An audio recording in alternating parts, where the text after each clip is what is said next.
We begin tonight with big news out of TIAA Bank Field. The axe fell today on Jaguars Vice President Tom Coughlin. Our sports director Chris Porter is on your side tonight live at the stadium. So Chris, why did Shad Khan make this move now?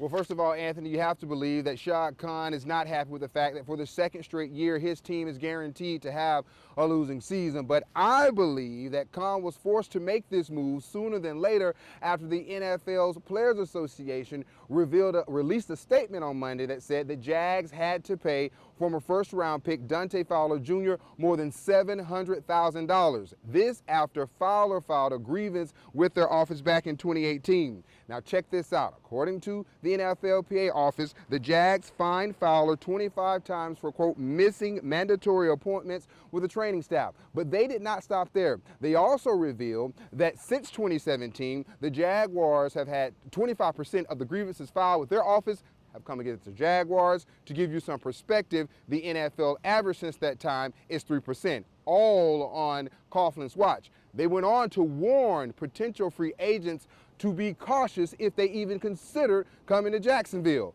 Back to Shad Khan and the statement that he released shortly after 7 o'clock when we learned that he had fired Tom Coughlin. His statement said in part, "I determined earlier this fall that making this move at the conclusion of the 2019 season would be in everyone's best interest. But in recent days, I reconsidered and decided to make this change immediately." The statement went on to say in part that Khan thanked Coughlin for his efforts. Now, as you all know, Jaguar fans have been clamoring, calling for major changes for weeks now. And since before tonight, no changes had been made, we all assumed that those changes would come at season's end. We continue our team coverage with Mia O'Brien, who has an in-depth look at what went wrong for Coughlin.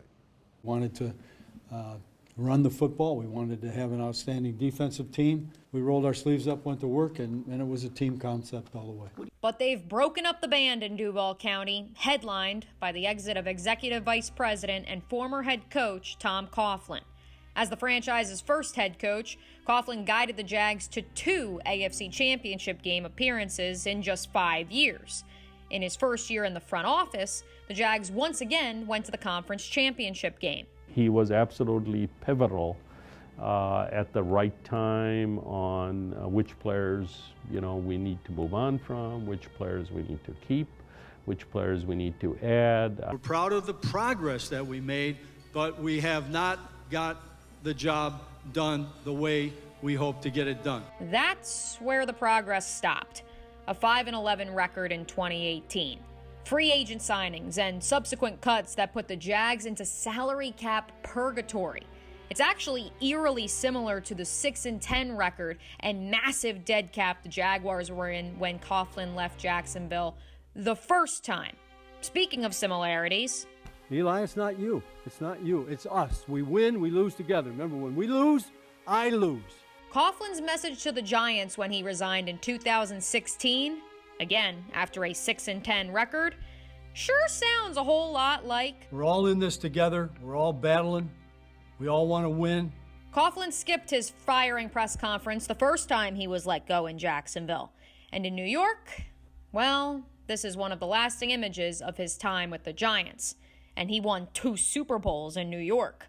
So what will his legacy in Northeast Florida be? I think when he left, pretty quickly people were like, man, we wish we'd have never got rid of him. I mean, he's kind of the architect of this entire thing. Much like in 2003, I guess we'll have to wait another 10 years and see if history repeats itself again.